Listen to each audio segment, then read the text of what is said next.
प्यारे विद्यार्थियों, मैं Ankit Singh Golu SB coaching centre से आपका बहुत बहुत स्वागत करता हूं। दोस्तों, जैसा कि आपको मालूम है कि ऑफलाइन क्लासेज कोविड काल में, कोरोना के काल में प्रभावित है, बंद है। तो इस स्थिति में हम लोग ऑनलाइन माध्यम से अपनी पढ़ाई को जारी रखेंगे ताकि आगामी होने वाले परीक्षाओं में हम लोग बेहतर कर सकें। आज की इस वीडियो में हम फिजिक्स से संबंधित जानकारियों को लेकर के आपके बीच आए हैं। फिजिक्स में हम लोग इलेक्ट्रिक करंट, जो 12th क्लास का थर्ड लेसन है, तीसरा लेसन है, जिसमें हमें गति करते हुए आवेश के बारे में यानी कि विद्युत धारा के बारे में पढ़ाई करना है। तो इस इलेक्ट्रिक करंट यानी कि विद्युत धारा चैप्टर की शुरुआत हम लोग आज करने वाले हैं। इससे पहले हम आपको बता दें कि इसके पहले 2 चैप्टर ऑफलाइन क्लास के माध्यम से पढ़े हैं। हालांकि दूसरा चैप्टर इनकम्प्लीट है, जिसको ऑफलाइन माध्यम से ही हम लोग कंप्लीट करेंगे या आगे चल के ऑनलाइन माध्यम से कंप्लीट करेंगे। और उसके अलावा हम लोग जो केमिस्ट्री में पढ़ाई किए थे, तो केमिस्ट्री में हम लोग ये केमिकल काइनेटिक्स पढ़ चुके थे, सरफेस केमिस्ट्री पढ़ चुके थे, यानी कि पृष्ठ रसायन, और उसके अलावा हम लोग रासायनिक बलगतिकी का अध्ययन कर चुके थे। तो उसमें भी हम आपके बीच वीडियो लाते रहेंगे। तो चलिए हम लोग शुरू करते हैं इलेक्ट्रिक करंट के बारे में। तीसरा लेसन है विद्युत धारा, नाम है, इसको इलेक्ट्रिक करंट भी कहा जाता है। विद्युत धारा के डिफिनीशन पर पहले हम आएंगे, लेकिन उससे पहले हम आपको बता दें कि आवेश से संबंधित जितनी भी जानकारियाँ थी उसको फर्स्ट लेसन में हम लोग पढ़ चुके थे। चाहे वो आवेश उत्पन्न करने की विधि हो, आवेश का परिभाषा हो, आवेशों का क्वांटमीकरण हो, आवेशों की योज्यता हो, आवेशों का संरक्षण हो, किसी उदासीन पिंड पर, न्यूट्रल बॉडी पर कैसे पॉजिटिव चार्ज, निगेटिव चार्ज उत्पन्न होता है, कैसे इलेक्ट्रॉन का त्याग ग्रहण उस पर आवेश उत्पन्न कर पाते हैं। तो इन चीज़ों के बारे में हम लोग पहले पढ़ाई कर चुके हैं, तो उस पर ज़्यादा जिक्र नहीं करेंगे। अब हम लोग सीधे आएंगे विद्युत धारा पर। ऐसे आपको बता दें कि आवेश के बारे में आप पढ़े थे कि आवेश किसी पदार्थ का वह गुण है जो उसके चारों तरफ विद्युत क्षेत्र उत्पन्न करता है। तो एक कॉमन परिभाषा है, कई परिभाषाएं हो सकती हैं अलग अलग पुस्तकों के माध्यम से। तो आवेश का परिभाषा ये हुआ कि आवेश किसी पदार्थ का वह गुण है जो उसके चारों तरफ विद्युत क्षेत्र उत्पन्न करता है। आइए हम लोग विद्युत धारा को देखते हैं। प्रति इकाई समय में किसी चालक से प्रवाहित होने वाली आवेश की मात्रा को विद्युत धारा कहा जाता है और इसे आई से सूचित किया जाता है। 10वीं क्लास में भी विद्युत धारा का एक चैप्टर है, 4 लेसन, वहां पर भी विद्युत धारा के संबंध में यही परिभाषा मिलता है। विद्युत धारा क्या है? तो प्रति इकाई समय में, मतलब कि प्रति इकाई समय का मतलब हुआ कि एसआई यूनिट के हिसाब से 1 सेकेंड में किसी चालक से प्रवाहित होने वाली जो आवेश की मात्रा यानी कि कूलम में जो होगी, उसी को हम लोग विद्युत धारा कहते हैं। मान के चलिए एग्जाम्पल के तौर पर कि अगर ये कोई तार है, ये कोई वायर है ए बी के भीतर हम लोग कोई पोटेंशियल डेवलप करते हैं, कोई विभवांतर या डेवलप करते हैं यहाँ पर। चाहे आप विद्युत जनित्र यानी जनरेटर के माध्यम से करिए, बैटरी के माध्यम से करिए, किसी भी युक्ति के माध्यम से करिए जो भी विद्युत धारा उत्पन्न कर सके, जिसमें भी विभवांतर हो। तो विभवांतर स्थापित कर देने के बाद उच्च विभव से निम्न विभव की तरफ धारा प्रवाहित होंगी। जैसा कि कहीं भी मान के चलिए कि पानी हो, एक डब्बे में पानी 10 लीटर हो, एक डब्बे में 5 लीटर हो, दोनों को बीच से डिवाइड करके एक नली यानी कि पाइप के माध्यम से आप उसको जोड़ देंगे, तो अधिक जिधर आयतन होगा पानी का, उधर से कम आयतन की ओर पानी बहेगा। उसी प्रकार से अगर मान के चलिए कि आप एक बर्फ को छूते हैं तो आपको ठंडक की अनुभूति होती है, लेकिन आप एक ऐसे गर्म बर्तन को, जैसे किचन के तावे को आप छूते हैं, गर्म तावे को, तो उसको आप छूते हैं तो आपको जलन महसूस होती है। क्यों? क्योंकि आपके शरीर का तापमान कम था और उस तावे का तापमान अधिक था, तो उसमें से आप में तापमान आया, तो इसलिए आपको जलन हुआ। बर्फ को छूने पर आपके शरीर का तापमान अधिक था, करीब करीब 37 डिग्री सेल्सियस था, और बर्फ का तापमान आपके तुलना में बहुत कम था, तो इसलिए आपका तापमान बर्फ में जाने लगा। आपका तापमान अधिक है तो उच्च तापमान से निम्न तापमान की ओर जाने लगा। ठीक है, तो ये चीज़ें तो आप समझ रहे हैं, ये तो नेचुरल है, प्राकृतिक चीज़ है कि उच्च से निम्न की ओर हमेशा प्रवाह होगा। चाहे आपका उच्च ताप से निम्न ताप की ओर ताप का स्थानांतरण हो, या किसी आयतन वाले वस्तु का बहाव उच्च आयतन से निम्न आयतन की ओर हो, तो ये तो नेचुरल है। ठीक उसी प्रकार से उच्च विभव से निम्न विभव की ओर विद्युत धारा प्रवाहित होता है। उच्च विभव मतलब कि धन विभव, निम्न विभव का मतलब कि ऋण विभव, जैसे बैटरी में भी प्लस माइनस होता है। तो विद्युत धारा जब बहेगा तो आखिर हम लोग विद्युत धारा कहेंगे किसको? ये तो हम अभी कह रहे हैं कि विद्युत धारा बहेगा, जानना तो ये चाहते हैं कि विद्युत धारा है क्या। तो विद्युत धारा है क्या? प्रति इकाई समय में, मतलब कि 1 सेकंड में किसी चालक से होकर प्रवाहित होने वाली जो आवेश की मात्रा होगी उसी को विद्युत धारा कहेंगे।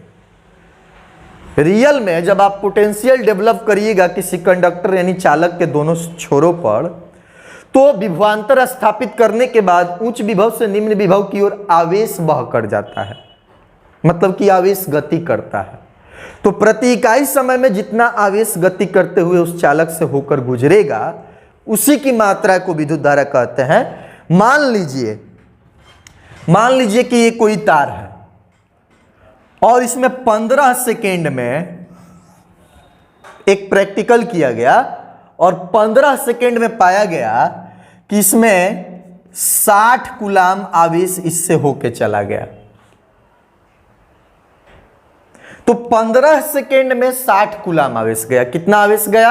60 कूलाम आवेश गया। उस 60 कूलाम आवेश को आवेश ही कहेंगे, किंतु इकाई समय में 1 सेकेंड में जितना आवेश गया उसी को विद्युत धारा कहेंगे। तो जब 15 सेकेंड में 60 कूलाम आवेश जा रहा है तो जाहिर सी बात है कि 1 सेकेंड में कितना जाएगा जी? तो 60 कूलाम बटा 15 सेकेंड, मतलब कि 4 और कूलाम पर सेकेंड, 4 कूलाम जाएगा प्रति सेकेंड में। 15 सेकेंड में 60 कूलाम, तो 1 सेकेंड में 60 बटा 15 आवेश है तो कूलाम, नीचे समय है तो सेकेंड, क्योंकि आवेश का ऐसा ही मात्रक कूलाम और समय का ऐसा ही मात्रक सेकेंड होता है। 11वीं क्लास में ही पढ़ना है।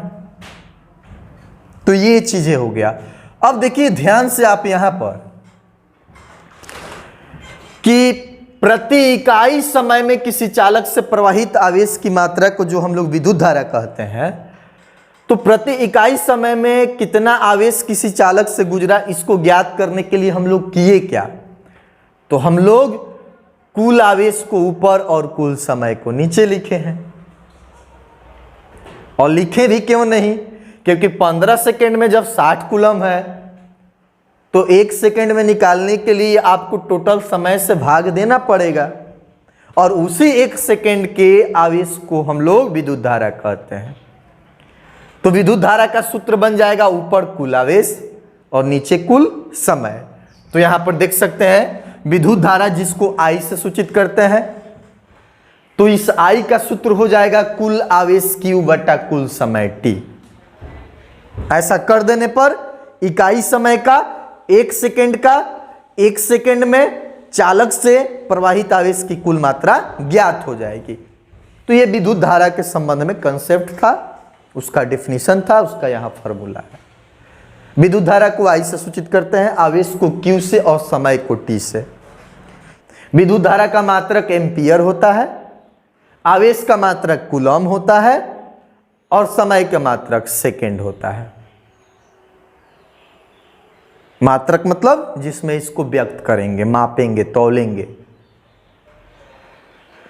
सिंबल के फॉर्म में लिखा गया है यहां I बराबर Q बाई T। तो ये विद्युत धारा के संबंध में जानकारी हो गई। अब एक नोट पॉइंट लिखवाए हैं। विद्युत धारा का ऐसा ही मात्रक एम्पियर होता है जिसे A से सूचित करते हैं।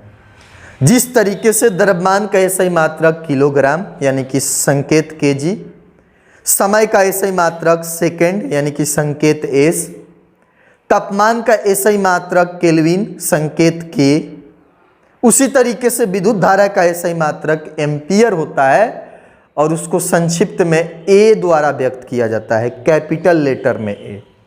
तो ये चीजें हो गई। एम्पियर को coulomb per second, coulomb per यानी कि बट्टा सेकेंड या कूलम प्रति सेकेंड, कूलम प्रति सेकेंड के पदों में भी व्यक्त किया जाता है। कूलम प्रति सेकंड को यहाँ शब्द में लिखे हैं और उसी चीज को यहाँ पर संकेत में लिखा गया है। कूलम का सी, प्रति यानी बट्टा, और सेकंड का एस। अब ऐसा क्यों नहीं, तो ध्यान दीजिए आप, विद्युत धारा का सूत्र होता है, यहां देख सकते हैं, विद्युत धारा का सूत्र होता है आवेश बटा समय या कुल आवेश बटा कुल समय। तो विद्युत धारा के मात्रक में भी आवेश का मात्रक बटा समय का मात्रक, तो जो विद्युत धारा का मात्रक यानी कि एम्पियर होगा वो किसके बराबर होगा, आवेश के मात्रक बटा समय के मात्रक के बराबर होगा। क्यों होगा जी, क्योंकि जब विद्युत धारा आवेश बटा समय के बराबर है तो विद्युत धारा का एसआई मात्रक आवेश के एसआई मात्रक बटा समय के एसआई मात्रक के बराबर होगा। तो यहां पर आप देख सकते हैं I बराबर Q बाई टी है, तो एम्पियर बराबर Q का कूलम और T का सेकेंड, कूलम पर सेकेंड। तो ये चीजें भी आप समझ गए कि क्यों हुआ, बिल्कुल जीरो लेवल से आपको बताया जा रहा है। हो सकता है चीजों को आप जानते होंगे, मेरा काम है बताना, पढ़ाना, समझाना, ताकि आपके अंदर दिक्कत ना हो। पढ़ाई बेहतर करना है तो समय तो आपको देना पड़ेगा। अब ध्यान दीजिएगा, विद्युत धारा में दिशा तथा परिमाण दोनों होता है। विद्युत धारा में दिशा भी होता है, एक निश्चित दिशा में विद्युत धारा का प्रवाह होता है, उच्च विभव से निम्न विभव की दिशा में। तो दिशा भी होता है और उसका एक परिमाण यानी कि मैग्नीट्यूड भी होता है। परिमाण और परिणाम में थोड़ा सा अंतर होता है, वो हम आपको मेंशन कर देते हैं। परिणाम मतलब रिजल्ट और परिमाण मतलब मैग्नीट्यूड।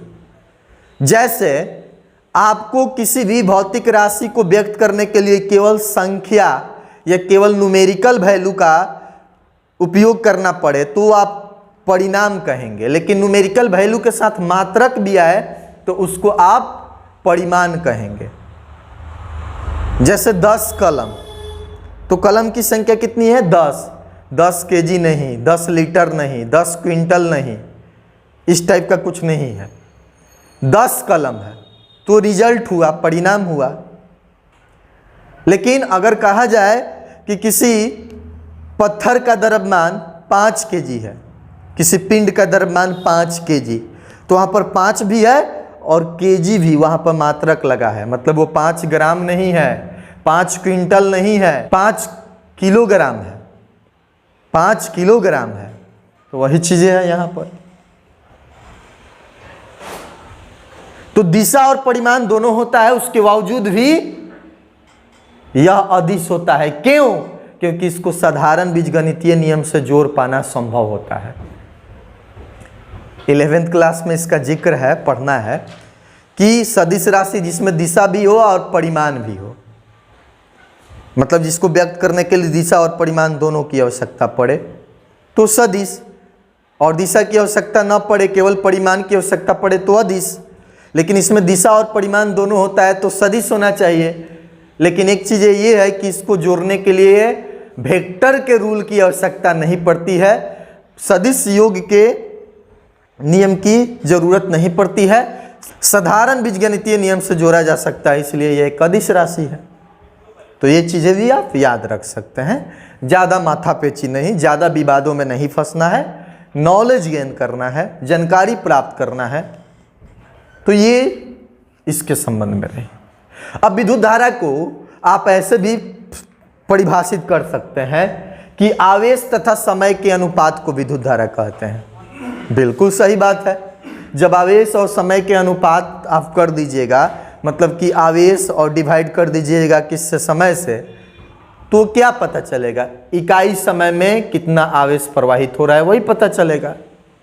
तो दूसरे शब्दों में इसी का परिभाषा आप लिख सकते हैं कि किसी चालक के सिरों से प्रवाहित होने वाले कुल आवेश तथा आवेश प्रवाहित होने में लगे समय के अनुपात को विद्युत धारा कहते हैं। तो ये सब विद्युत धारा के संबंध में जानकारियां थी। अब विद्युत धारा से संबंधित कुछ न्यूमेरिकल हम आपके बीच लेके आते हैं कि किस तरह का क्वेश्चन होगा। मान लीजिए कि किसी प्रश्न में कहे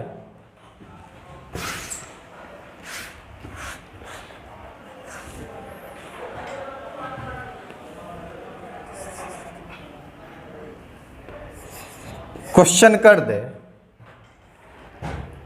2 सेकेंड में, सिंपल है, समझाने के उद्देश्य से बता रहे हैं, समझ में आ जाएगा तो आप टफ क्वेश्चन का प्रैक्टिस कर सकते हैं, बड़ी बात नहीं है। 2 सेकेंड को चलिए हम कर देते हैं यहाँ 5 सेकेंड में। 5 सेकेंड में किसी चालक से प्रवाहित जो आवेश की मात्रा है, समय कितना दिया है 5 सेकेंड, और कह दे कि 5 सेकेंड में किसी चालक से प्रवाहित आवेश की मात्रा जो है वो 120 कूलम है, तो विद्युत धारा का मान ज्ञात करें। तो 5 सेकेंड यानी यहां पर आपको टी दे दिया, 120 कूलम यानी कि ये क्यू आवेश दे दिया, और आई पूछा गया है। आई का फॉर्मूला होता है आई बराबर क्यू बाई टी, तो आप आई बराबर क्यू बाई टी जब लगाएंगे तो आई बराबर हो जाएगा क्यू का मान 120 कूलम और टी का मान 5 सेकेंड। ये आप काटेंगे तो यहाँ 2 हो जाएगा और यहाँ आपका हो जाएगा 5 दूना 10, 2 बचा 5 चौका 20, यानी कि 24 कूलम पर सेकेंड, और कूलम पर सेकेंड को एम्पियर भी कहते हैं। और ऐसे भी आपको मालूम है कि विद्युत धारा का मान ज्ञात कर रहे हैं और सारी चीज़ों को एसआई मात्रक में रखे हैं, तो आंसर भी एसआई मात्रक में आएगा, तो विद्युत धारा का एसआई मात्रक जो होगा वो एम्पियर हो जाएगा। 24 एम्पियर हो गया ये आपका।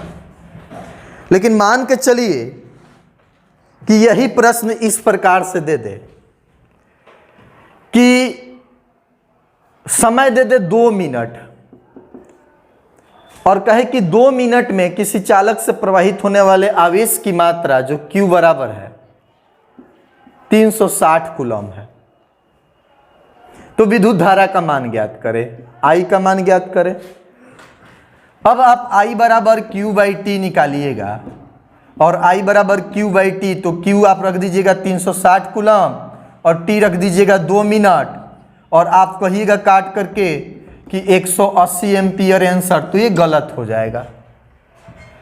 क्यों गलत हो जाएगा? इसलिए गलत हो जाएगा क्योंकि यहाँ पर विद्युत धारा का मान जो है आप एम्पियर में लिख रहे हैं, मतलब कि एसआई यूनिट में लिख रहे हैं, तो फॉर्मूले में आप जो आवेश और समय अप्लाई किए हैं इसको भी एसआई मात्रक में रखिएगा, तबे वो एसआई मात्रक में आंसर निकलेगा। तो न्यूमेरिकल बनाने में आपको एसआई मात्रक में ही वैल्यू को पुट करना होगा। तो यहाँ पर ये 360 कूलम है, ये तो ठीक है। समय 2 मिनट है, आवेश का मात्रक कूलम होता है, ठीक है, 360 कूलम, कूलम में ही रहने देंगे। लेकिन ये समय 2 मिनट है, आपको मालूम है कि समय का एसआई मात्रक सेकेंड होता है, तो इस 2 मिनट को आप क्या रख सकते हैं 2 गुना 60 यानी कि 120 सेकेंड। अब यहाँ पर आपकी वैल्यू कितनी रखनी होगी 120 सेकेंड, तो 120 सेकेंड 0 से 0 कट गया, 12 3 36, तो यहाँ पर आपका आंसर हो जाएगा 3 एम्पियर। जहाँ समय 2 मिनट था उसको 120 सेकेंड कर दिया। अब सीधे सीधे प्रश्न ना करके हो सकता है कि ये I बराबर Q बाई टी है, Q और I का जिक्र कर दे, T पूछे, तो सिंपल बात है, आप फॉर्मूला तैयार कर सकते हैं। T को इधर भेजिएगा, इधर डिवाइड में है तो इधर गया तो मल्टीप्लाई में हो गया, तो ये T I के साथ गुना में हो गया, I को इधर लाएंगे तो भाग में हो। उसी तरीके से हो सकता है कि आपसे केवल आवेश पूछ दे, विद्युत धारा और समय का मान दे करके, तो T को इधर ला दीजिएगा तो गुना में हो जाएगा, तो आपका Q का सूत्र हो जाएगा I गुना T, तो ये Q का सूत्र हो गया, ये T का सूत्र हो गया, और ये I का सूत्र आपको दिख रहा है। इस तरीके से न्यूमेरिकल प्रैक्टिस कर सकते हैं। और अधिक जानकारी लेकर के हम आपको अगले पार्ट में आएंगे। तब तक इसका स्क्रीनशॉट लीजिए, इसका रिवीजन कीजिए। शुरुआत में छोटे छोटे वीडियो के माध्यम से ही हम लोग पढ़ाई करेंगे और दोस्तों में शेयर कीजिए।